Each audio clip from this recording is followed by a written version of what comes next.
Shilpa Bhaskaran. Over to you, ma'am. Okay, thank you, Anjali. So, good morning, all. So, this is the final session of this webinar on machine learning conducted by the Union Christian College, Alua. So, today's session, I am going to talk about artificial neural networks, which is one of the most popular and prominent machine learning algorithm. And this artificial neural networks has been the foundation for major advancements and improvements done in the field of machine learning in especially when it comes to deep learning. Different improvements on artificial neural networks has been imposed to implement deep learning successfully. And during yesterday's session I gave you a uh, brief idea about what is happening in deep learning and how it is helping in almost all domains of our uh, uh, almost all domains. So yesterday also I was telling you that the motive behind artificial neural network, motive behind artificial intelligence and machine learning, this domain is the human brain. How a brain process input signals and how a neuron receive these signals and process these signals in order to generate output signals that will eventually result in some character or action or something else. So this same concept, this processing by a natural neuron, brain neuron, is the matter is the fact that has been mimicked by the machine learning experts to generate this artificial neural network. So in the picture, the in the bottom of the slide, you can see the basic unit of a artificial neural network, which has close resemblance with a natural neuron in its architecture. In this artificial neural basic unit, you can see there are input signals being received by some node, as in case of a natural neuron. And in this node, it will do some mathematical computations that is being defined by this artificial neural network algorithm to generate the output signals. So uh, let me explain this in detail about this architecture of artificial neuron. So this we can say as the basic unit of a artificial neural network. Connecting several such neurons give rise to the architecture, a real architecture of A9, which I will be discussing in the coming slide. So you can see here there are several inputs, input 1 up to input m, which is being received by several nodes, and this node from x1 to xm constitute the input layer, as it receives as it is the layer that receives input signals from the user. And each of these nodes, this is the node x1 is one node and up to xm nodes. So let us think about the input. What is the input? What kind of input is being received by these nodes? Yesterday we look at a general idea about machine learning, how how machine receive the input data and how it is trained. You see features are there. Features that describe the input data is given as input to the computer or the machine learning program, which will train along with the label to generate some model and to give the output or the prediction results. So here the input, each input is a each feature. You are giving features as input to each node on in the input layer. So input 1 up to m corresponds to the features, feature 1 up to feature m. In case of the example, if you are able to recollect the example that I have discussed yesterday, it is about a black Labrador dog and a white one. So in that case, we have taken the features as color, its number of tail size, something like that. So you have to input. Here you can give the input as color. Here you can give the input as number of tails, number of eyes, so like that. And this is being received by the input node, and you can see some connections from the that is coming out from the input node, and these connections are actually indicated as neurons, and each of these connections is associated with a particular value which is called weight and is denoted here by w.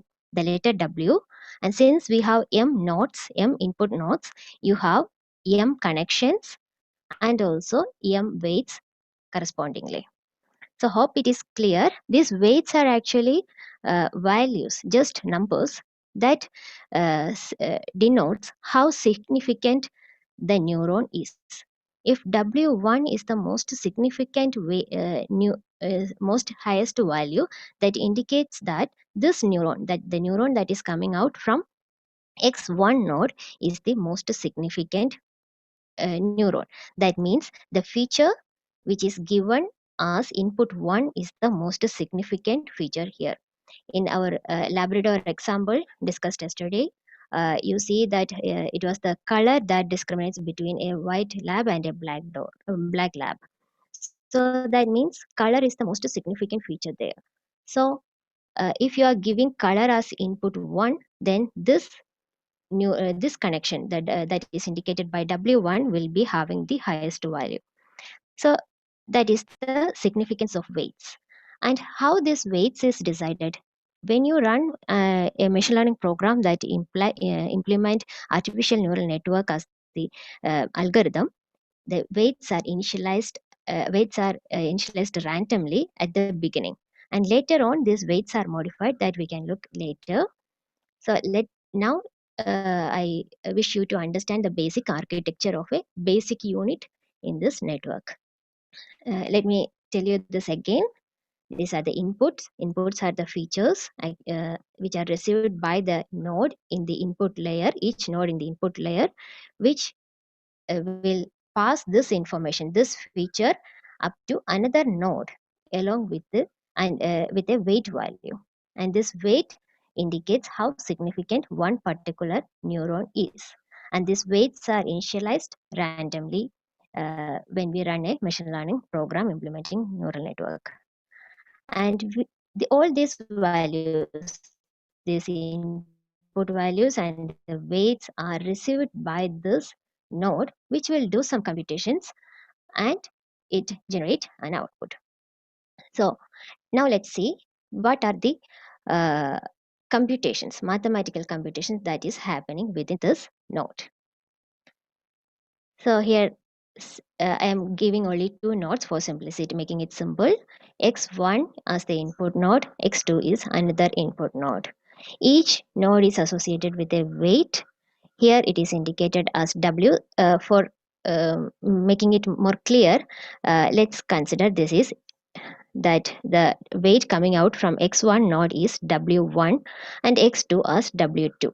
Here is one another term which is called bias that is also given as input to the artificial neural network, and the value of this bias will be always 1. That means the value that is coming to this node, there will be always 1, and it will also have a value associated, weight associated with it.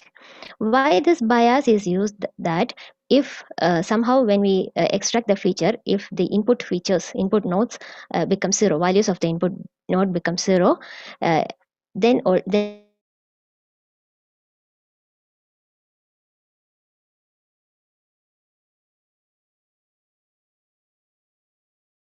the value of this bias. So then also we have to do some computations behind it in order to predict some explanations of artificial neural networks. You cannot say it or not when you actually implement it.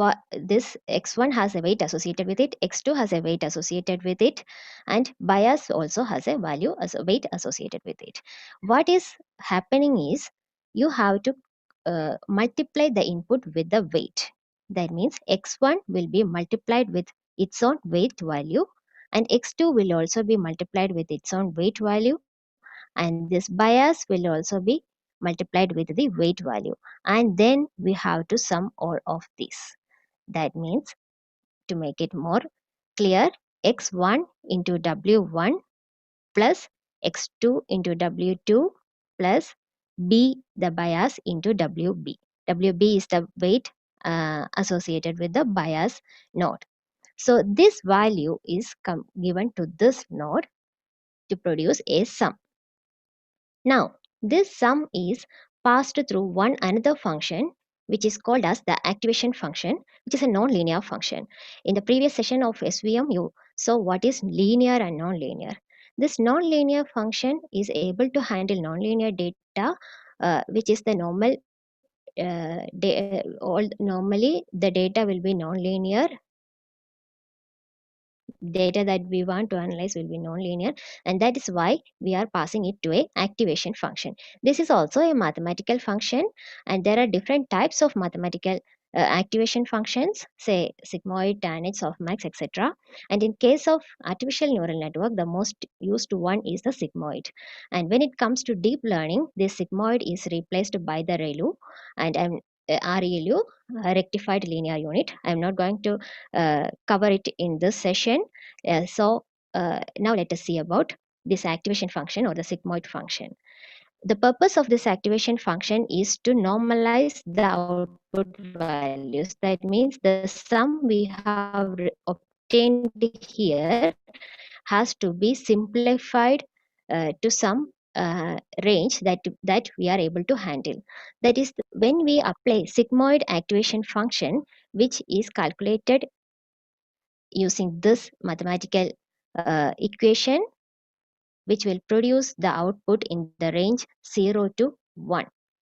So when you pass the sum through the activation function, the output values will be in the range the activation function, and if it is sigmoid activation function, the output values will be in the range 0 to 1. Hope this is clear. So that is happening in this scenario.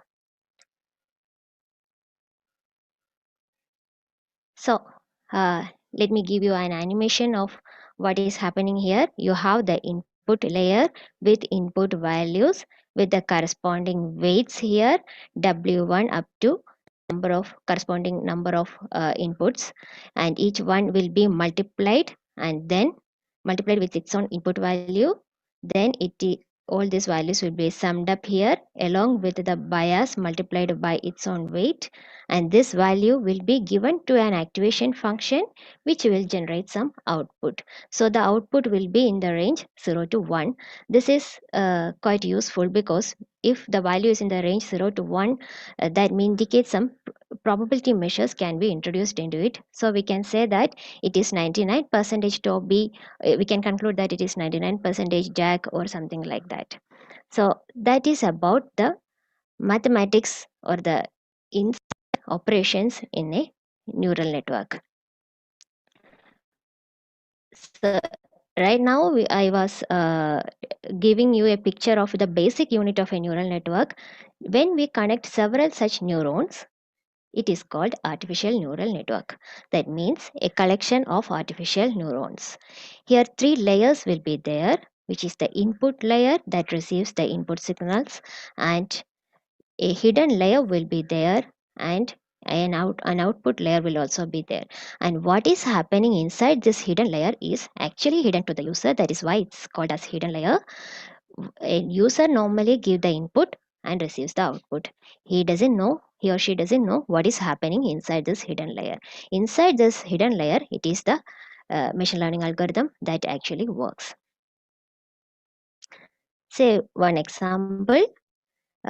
You have given the input of a input image as cat or dog, and it will be passed to the input layer, which will be passed through the hidden layer, and it performs that summation and multiplication activation function, all those mathematical operations, and will be passed to the output layer to generate the output. So this is a forward pass. You will agree that the data is passed in the forward direction to generate the output. What will happen if this output is wrong?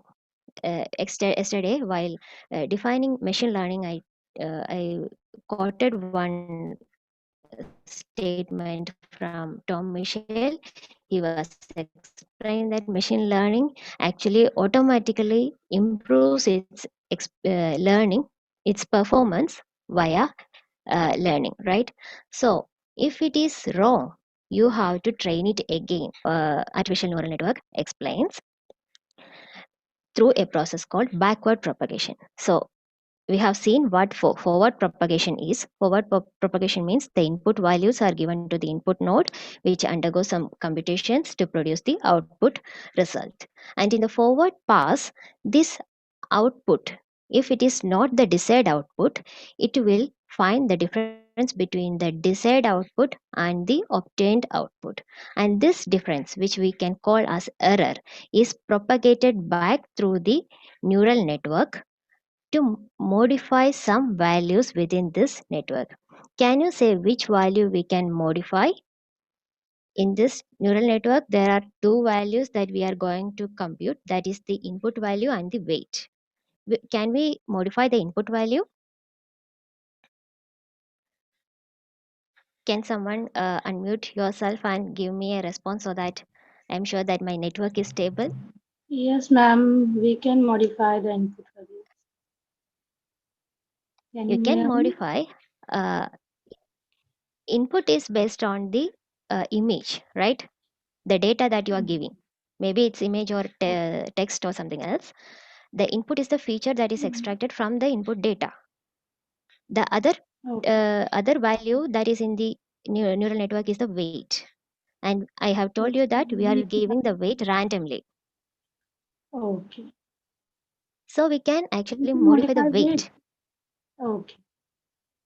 Okay, you may be telling that you can modify the feature based on the previous example that we discussed yesterday. I hope so. Yes, ma'am. Right? Yes, ma'am. Right. Yeah, that is fine in that sense. But when you once train it, when you when you are back propagating the error values to modify it, that features are fixed. Okay. When you Yes, try it ma'am. next time, you can select other features. So Yes, ma'am. when Right. you back, yeah. So if the feature is fixed, you have to train the neural network with that those four features: the color, the tail, the number of years or something. For that, for those four features, then those features are that are that fixed. Those features are fixed. So the next option is to modify the weight. Okay. Okay, and also you have to keep in mind that now it is the deep learning which does the feature extraction by the program itself, so there is no option Yes, to ma'am. change that also.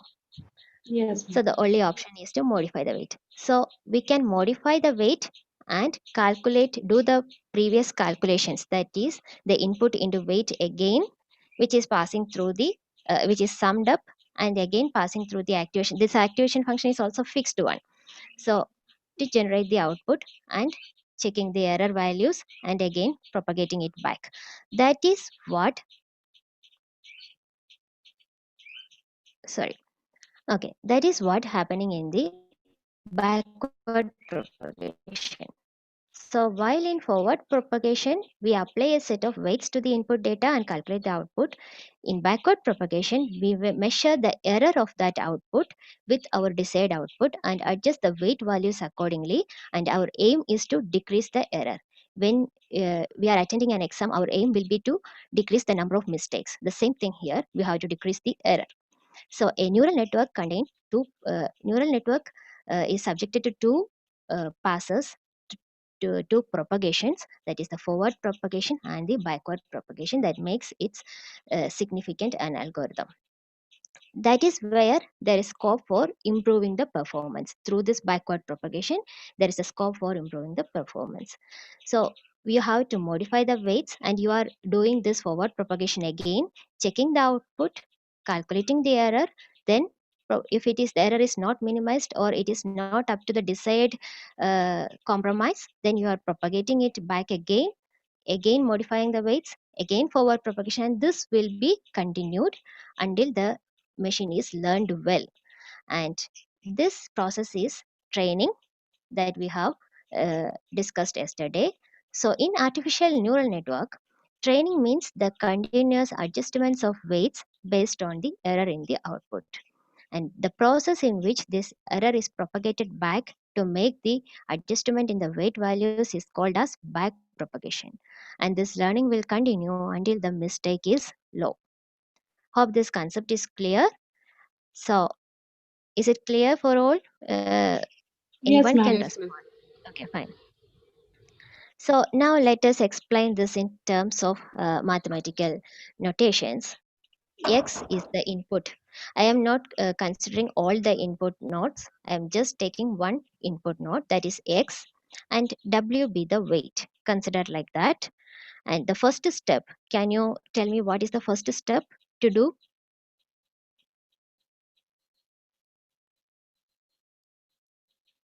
The first step in the neural We, network architecture, you have to multiply the weight with the input, right? yes, ma'am.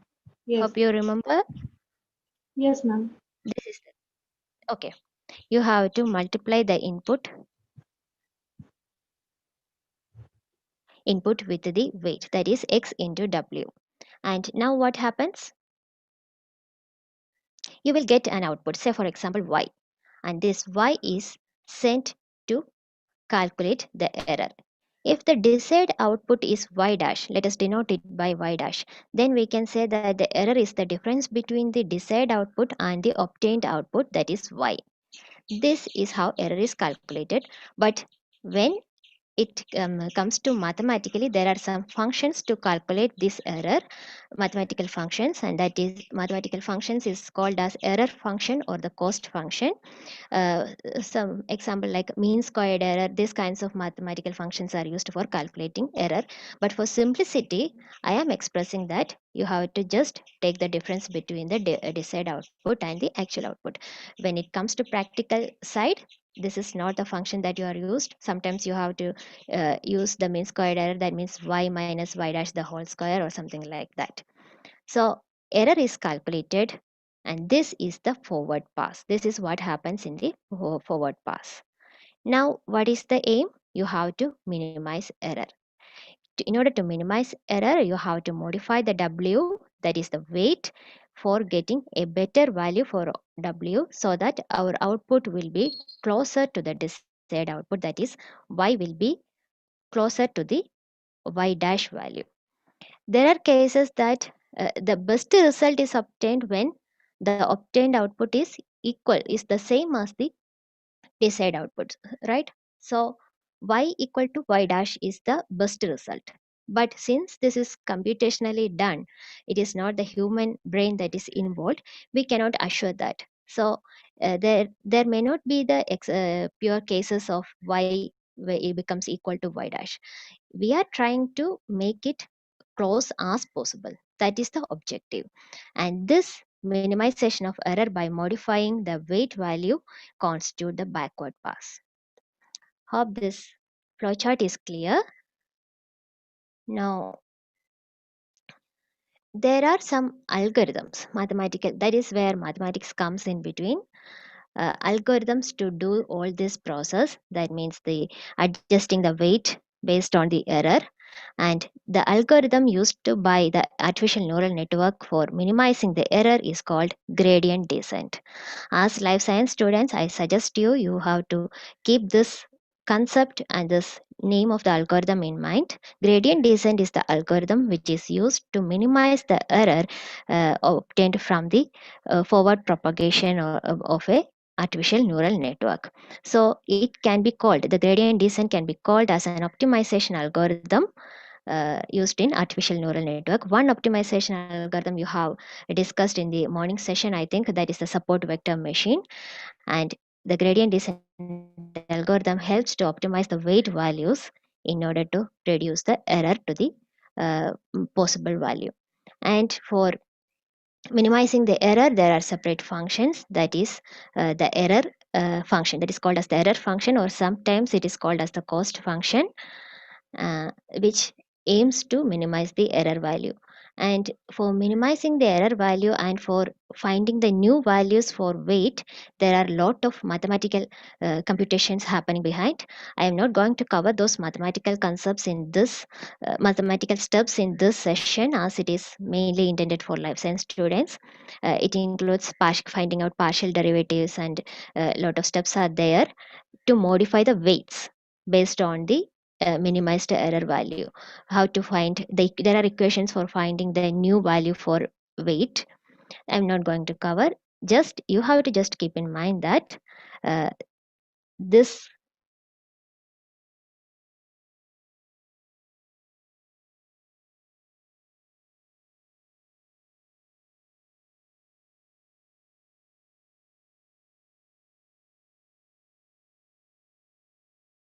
this scene you have to keep in mind how an input is the node in the neural network. It will be multiplied, will be summed up actually, and it will be produce a result within a range and a limited range. And when it is sigmoid activation function, which is the most popular one, particularly used for artificial neural network, the output values will be in the range 0 to 1.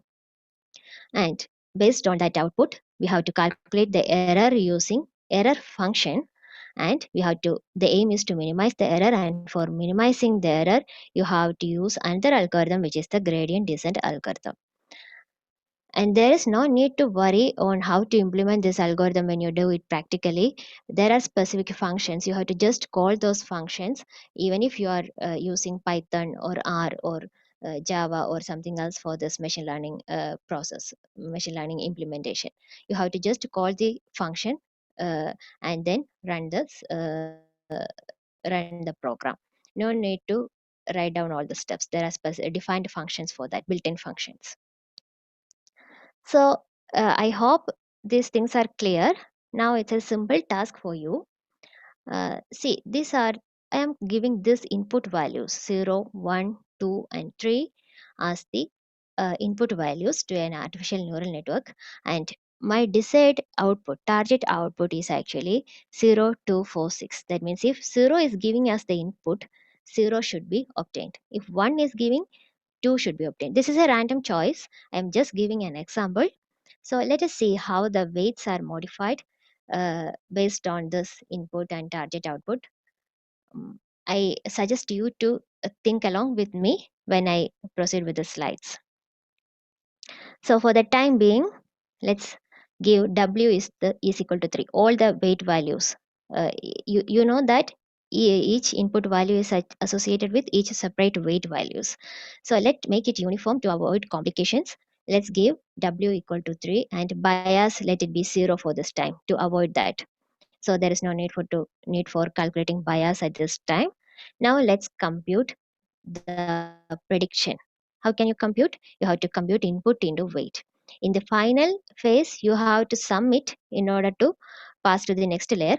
For avoiding complication, again, I am avoiding that summation at this time point. You have to just give me the predicted output values. Can you, someone please respond? Just multiply the input with the weight, which is the 3. So the target output is there. You are going to calculate the error. That is the aim of this task. When 0 is the input, what will be the predicted output? You have to multiply it with the weight value, which is 3. 0 will be the output. Yeah, 0. Mm. Yeah, yes, of course. 0, good. Then when it comes to 1, it will be multiplied with 3 to give 3 as the output. When it comes to 2, it will be multiplied with 3 to give the output as 6. And when the input is 3, it will be multiplied with 3 to give the output as 9. These are just simple examples. Don't be confused. Don't think like why you have to use an algorithm for doing these calculations. As I mentioned, I am just using simple mathematical equation for doing the error function. I am not going to use any mathematical function in my slide, in my example. What you have to understand is that there is a mathematical function for calculating the error values and all. And also I am using simple 1-digit numbers. So we obtain the predicted output. As you can see, there is a difference between the target output and the predicted output. That means error is there. The machine has not learned well. So when you have to calculate the error next in the next step, that means the predicted output minus target output, the difference between the predicted and the target one. Again, I am reminding you that there are mathematical functions for calculating error. And when you calculate the error in this case, it is 0 minus 0, which is 0, and 3 minus 2, which is 1, and 6 minus 4, which is 2, and 9 minus 6, which is 3. So these are the error values. In the real case of an artificial neural network, you have to actually sum up all these values, which are the multiplied products of the inputs and the weights should be summed at the end. In this example, I am not going to sum it up. You have to just take it individually. So error is there. What is our aim actually? You have to reduce the error, right? And you have to try to make the target output become closer to the predicted output or to make it same as possible. So you have to reduce the error. You have to, in order to reduce the error, what you have to do, you have to modify one value, which is that the weight. So you have two options for modifying the weight. You can either increase it or you can decrease it. Now let me try increasing the weight. In the previous case, I have given weight equal to 3. In this case, I am giving weight equal to 4. Now what will be the predicted output? These input values should be multiplied with this weight value. 0 into 4, 4. 1 into 4, 4. 0 into 4, 0. 1 into 4, 4. 2 into 4, 8, and 3 into 4, 12. So this is the predicted output when weight is increased by 1 unit. Now, do you have any comment on this? I invite one of you to make a comment. What you infer from this output? What will be the next step if you are the one who is doing all this calculation? While You got the calculating the predicted error, output. yes, we got a Yeah. bigger Next, you error have than to the calculate. first one. Very good. Right now, So you got bigger. Yeah, yeah, exactly. You got bigger error than the first case. So what does it indicate? we need to alter our thinking. Like rather than increasing, we need to try the decreasing version from the weight. Exactly. You have to decrease. So when I increased it from 3 to 4, now in the next case, I am going to decrease it from 4 to 2 and doing all these computations once again. And when it is 2, see what is the output that I obtained? 0, 2, 4, 6, which is same as the target output. That means, and also we can again calculate the output since it is simple numeric values. We can conclude whether it is right or wrong by looking it only just looking at. But when it is bigger numbers, you have to again calculate the error, and when error is calculated, the error becomes 0. Error is minimized, or the error is null. So we can say that our target is achieved. So this is how weight is modified. This is how the weight is modified based on the error. In this case, I have given the weight manually in order to modify it. But when it comes to algorithm, there are this algorithm, gradient descent algorithm, and the weight mathematical partial derivatives and all those equations are going to do these calculations. Hope this is clear. And now let us see how this entire thing is happening in a neural network. I shall give an example of one or two iterations only because otherwise it is going to take some more time. So this thing you can do using a computational program in Python or R or some other programming languages of your convenience. We are going to do it manually. Website.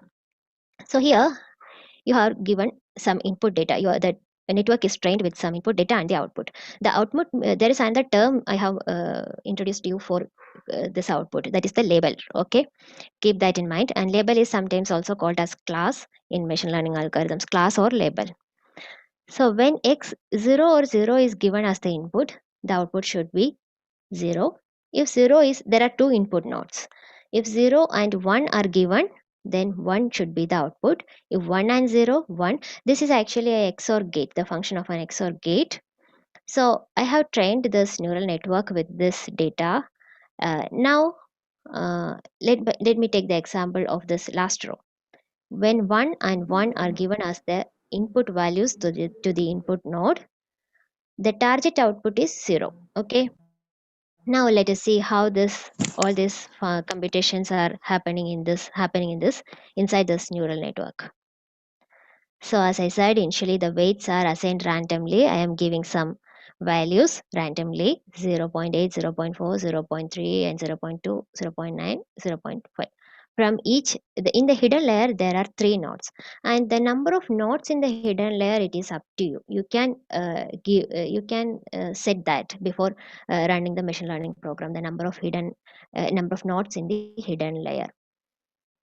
So if there are hidden 3 nodes in the hidden layer, then there will be 3 neurons coming from each of the node in the input layer. So for calculating the value of this node, you have to compute the input value coming to this node multiplied by the weight value, that means, and also the sum of the nodes, sum of the values that are arriving there, that means 1 into 0.8 plus the other node is coming from this one, and the weight of this neuron is 0.2. So 1 into 0.2. So the value of this node is constituted by this simple calculation, 1 into 0.8 and 1 into 0.2. 0.2 indicates the connection coming from this node, and 0.8 is the connection coming from this node. And for calculating the value of this second node of the hidden layer, you have to compute the weight of the neuron associated with this neuron multiplied by this input value, plus the next neuron is coming from this node with the weight 0.9. This computing this value will give you this particular value for this node, and same as the third one. So these are the values that I have obtained by doing those calculations, 1, 1.3 and 1.8. I am not giving it in the middle because you have to do one more mathematical computation. Can you do you remember what is it? Once it is summed and multiplied, then multiplied and summed, then you have to pass it to the activation function. So one more mathematical function is there, and here I am using sigmoid function. In sigmoid function, hope you remember the equation. It is 1 by 1 plus e raised to minus x. That is how sigmoid function is given. Since 1 is the output that we have obtained here, we have to pass it to the sigmoid function s of 1, which means 1 is the x value. 1 by 1 plus e raised to minus x. X means 1 here. And this will give you a value like this. And here the multiplied and summed product is 1.3, and it is passed through a sigmoid function. And here the x is 1.3, which will be computed to give the answer as 0.79, and for 0.8 the sigmoid function will give you the output as 0.69. So these are the real values of the hidden node. Hope this is clear. Anyone have any doubt regarding this computation? Can I proceed? Ma'am. Yes, ma'am. Yes, ma'am. Yeah. Okay. So now what happens? You said we have already discussed about the weights of these nodes. Similarly, you have weights associated with the neurons coming out from the hidden nodes also. So here also we have given it randomly 0.3. In the initial stage, we are giving it in the first pass. We are giving it randomly 0.3 as the weight of this neuron coming out from this node of the hidden layer, and 0.5 and 0.9. So what is the same computation is repeating here, 0.73 into 0.3 plus 0.79 into 0.5, 0.69 into 0.9. So basically it is the simple addition and multiplication happening inside that. For the backward pass, it is the real partial derivatives and error functions and all those complicated computations coming behind. But you don't need to worry to do the computations, as you have predefined algorithms for doing that. So I got the value as 1.35 here.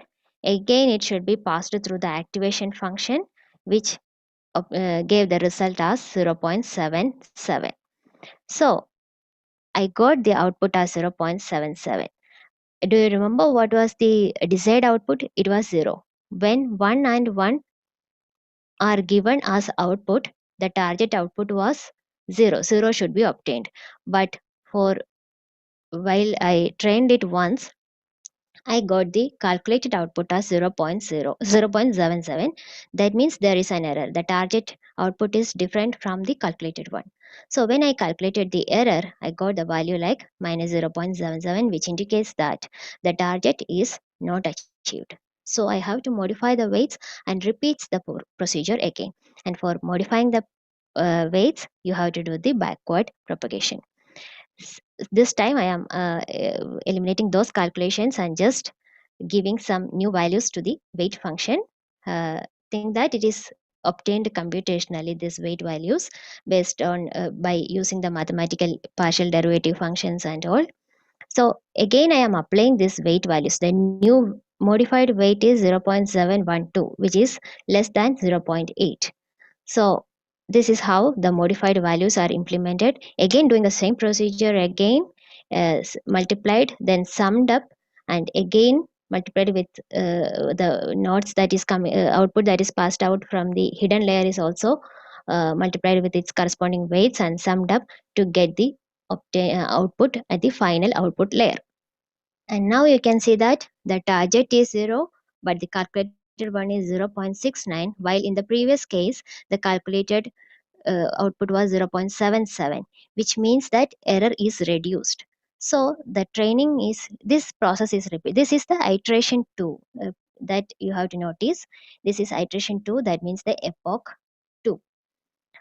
So this training will be repeated until the error weight will be modified again using the algorithm, and again this forward pass will be continued, and this will continue, the procedure and the procedure will continue until the error is minimum. This is what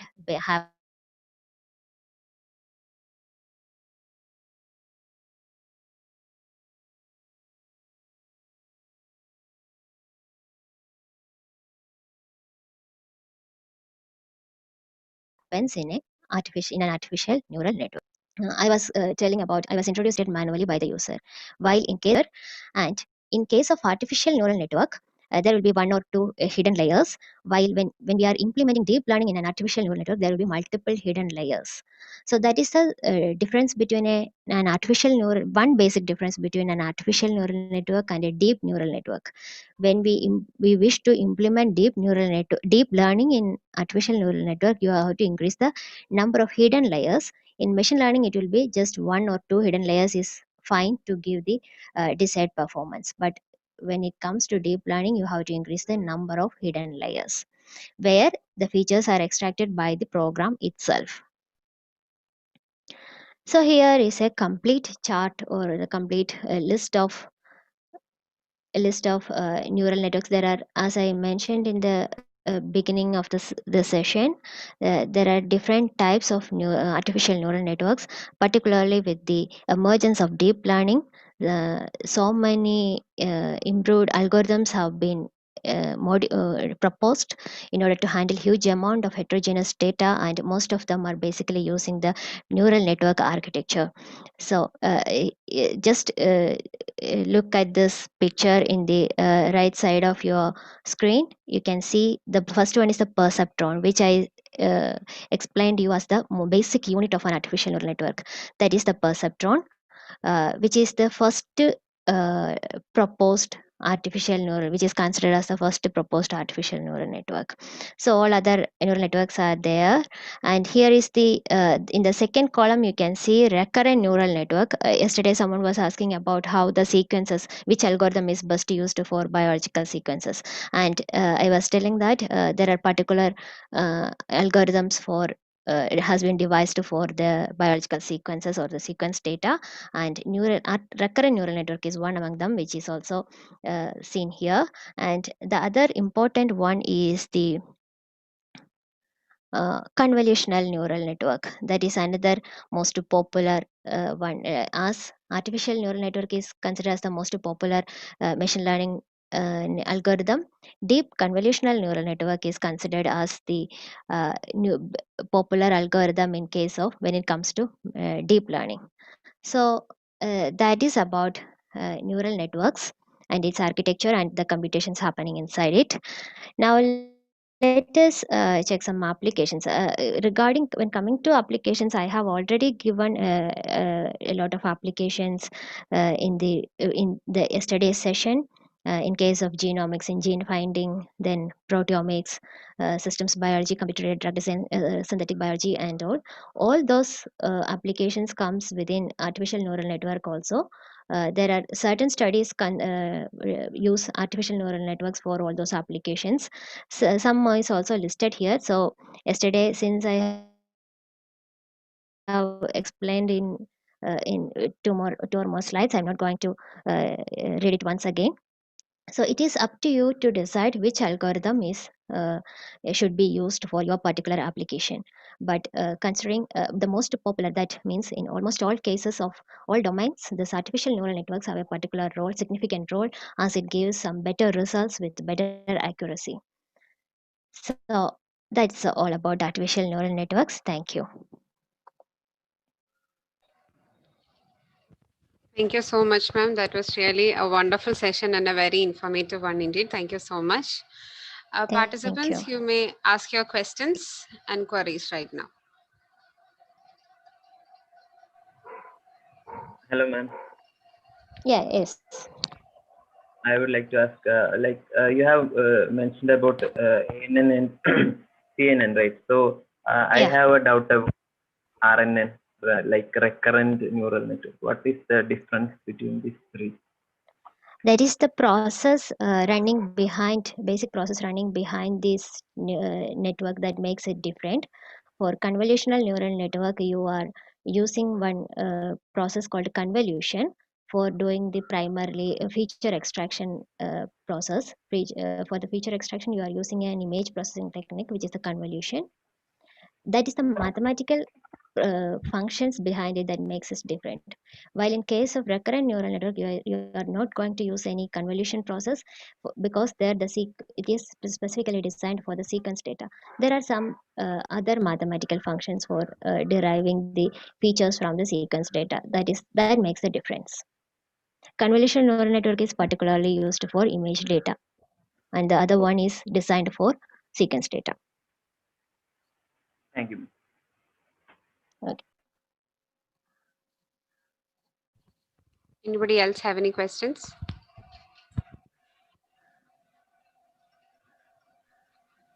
Hello.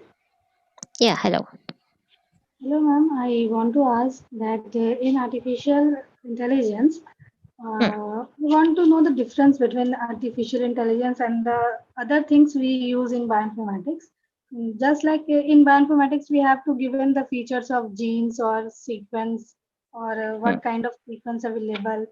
Matlab, we have to, matlab, we know the features and we put the features according to us. But in artificial intelligence, you said that it features itself, but you have to give just the input. So in artificial intelligence, when we gives input like sequence, then features is generated by itself through artificial Okay. intelligence.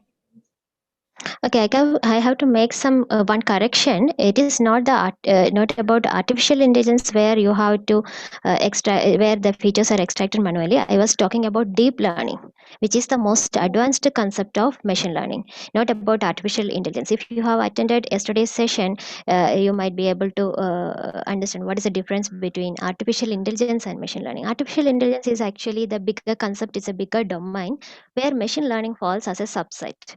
So artificial intelligence, in case of when thinking about or talking about artificial intelligence, it is the robotics and some advanced applications that comes there. While in case of machine learning, it is just about algorithms or the computer machine learning models, not about any robotics or any advanced level of applications.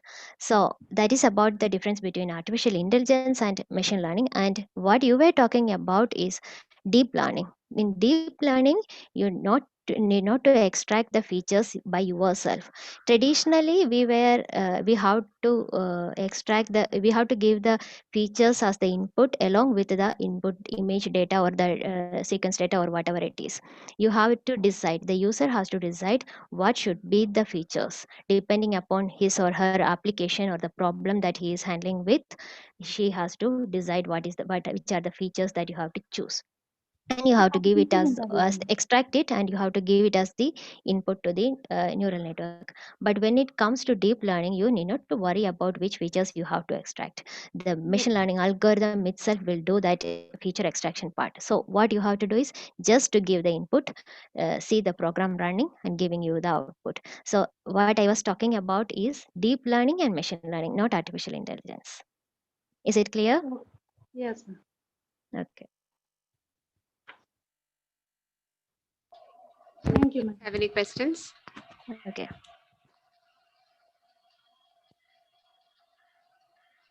So I think that's it, ma'am. Thank you so much once again. Okay, thank you. Participants, kindly check the chat box for the link for the feedback form. Fill it up as soon as you can because it will be valid only for like 15 minutes. We have one eminent guest with us today, actually. We have Emeritus Professor Dr. Babu M. Nair from University of Lund, Sweden. Sir, if you'd be so kind to speak a few words for us.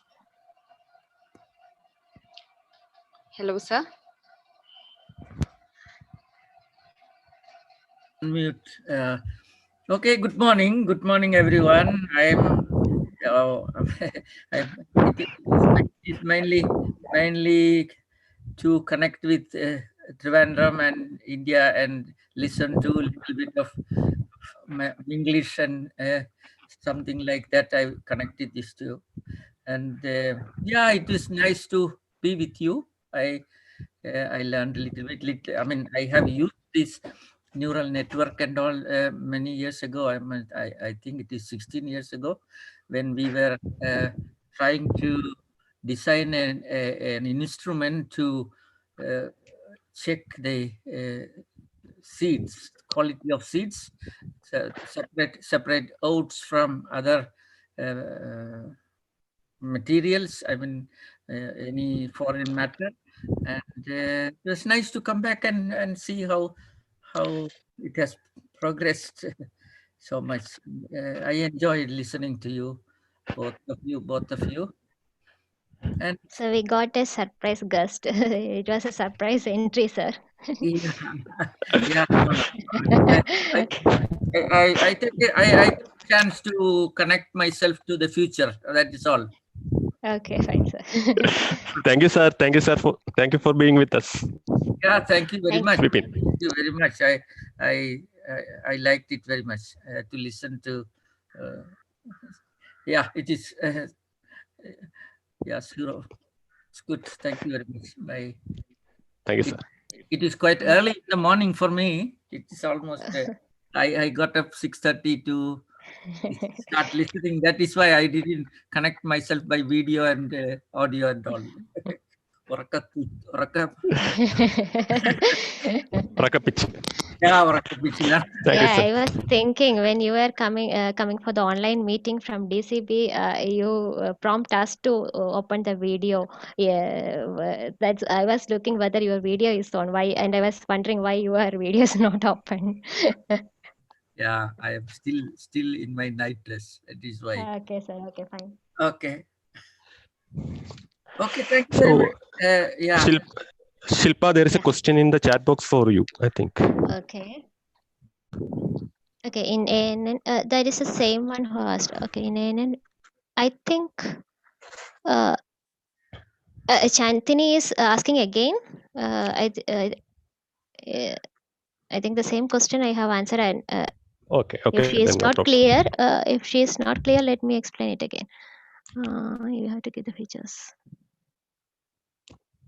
No, Chandini, if you are listening to me, artificial neural network is an algorithm in machine learning. There are different algorithms in machine learning, and artificial neural network is one among them.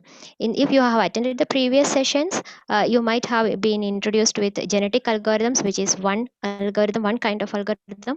And in today's morning session, the support vector machine was covered, which is another algorithm, and artificial neural network is another algorithm. In machine learning, there are different types of algorithms depending upon the problem that you are addressing with, and artificial neural network is one among them. Okay, ma'am. Is it clear? If you have any particular doubt, you can mail me also.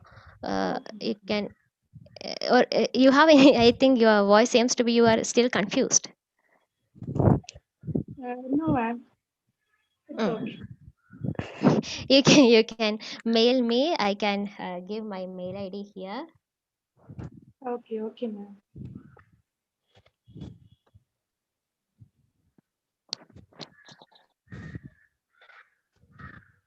Thank you, ma'am. Yeah. So I Thank think you. that was the end of the question and answer session. Now I invite Mr. Vipin Thomas, Assistant Professor of Bioinformatics, UC College, to conclude our two-day webinar on machine learning for biology with the vote of thanks. Thank you, Anjali. Uh, uh, So I think all of you had a very wonderful session, and the webinar was useful in giving you an idea about machine learning and the different approaches in machine learning. So you might have heard that Google know more about us, more than our family members or even our friends. So these machine learning algorithms play a role in every part of our life, and it has evolved to play a major role in biological sciences, as we have seen in the applications of in biology. Uh, it has applications in genomics, proteomics, molecular biology, and even biotechnology. So there are several recent studies, there are several recent research papers which uses these machine learning approaches like deep neural networks, random forest, and all to identify active ingredients from traditional medicine, Chinese traditional medicine and Indian traditional medicine and all, and even predicting the toxicity, its pharmacokinetic parameters, and a lot of other things. So as the data in biological sciences grow exponentially, these machine learning approaches will be an ideal area or an ideal tool for biologists as well as bioinformaticians to interpret this data or analyze this data and get information out of it, which is otherwise cannot be comprehended by human mind. So thank you very much, Shilpa and Suma Miss, for being with us, for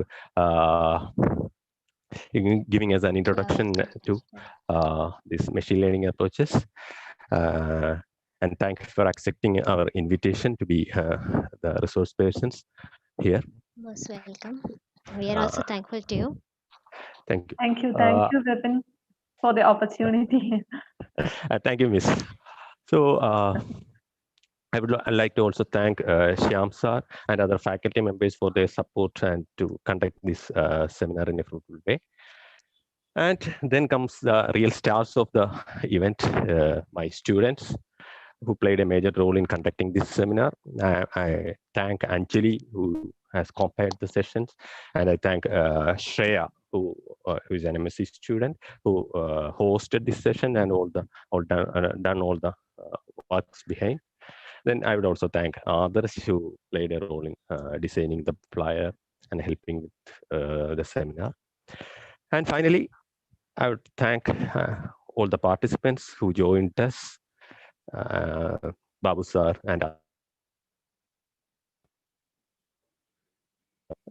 and we hope that we will come up with another webinar soon, and hope you will also make it for it. Thank you so much. Please go to the chat session and fill the feedback form. And in case you want the e-certificate, that is a must filling the feedback form. Thank you. Thank you so much for those kind words, sir. So with that, we've come to the end of our two-day webinar on machine learning for biology conducted by the Department of Biosciences, Union Christian College, Alua. I thank our speakers, Dr. Shilpa Bhaskaran and Ms. Suma Ellis, for accommodating us in their busy schedule. Thank you, ma'am. I also thank each and every participant for taking their time out to attend this webinar on one of the most discussed topics of today, machine learning. So thank you once again, everyone, and good day to you all.